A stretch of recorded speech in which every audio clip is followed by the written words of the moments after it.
லட்சம் லிட்டர் கொள்ளளவு குடிநீர் தொட்டி 2 கட்டப்பட்டு மக்கள் பயன்பாட்டிற்கு திறக்கப்பட்டது.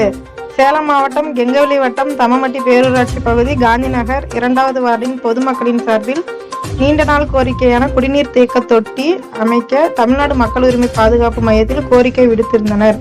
இந்த கோரிக்கையின் அடிப்படையில் தமிழ்நாடு மக்கள் உரிமை பாதுகாப்பு மையத்தின் மாநில தலைவர் வழக்கறிஞர் RD இளங்கோ அறிவுறுத்தலின்படி மாநில இயக்குனர் பழனிவேல் ஏற்பாட்டில் தம்மம்பட்டி பேரூராட்சி நிர்வாகிகள் நகர செயலாளர் வெங்கடேஷ், ஒன்றிய செயலாளர் பாபு, நகர துணை செயலாளர் ரவி என்கிற முத்தையன், மகளிர் அணி செயலாளர் செல்வி, துணை செயலாளர் கண்ணகி ஆகியோர் ஒருங்கிணைந்த முயற்சியில் பொதுமக்கள் பயன்பாட்டிற்கான 1 லட்சம் லிட்டர் தரைநீர் தேக்க குடிநீர் தொட்டி 2 கட்டப்பட்டு பொதுமக்கள் பயன்பாட்டிற்காக குடிநீர் தண்ணீர் திறக்கப்பட்டது.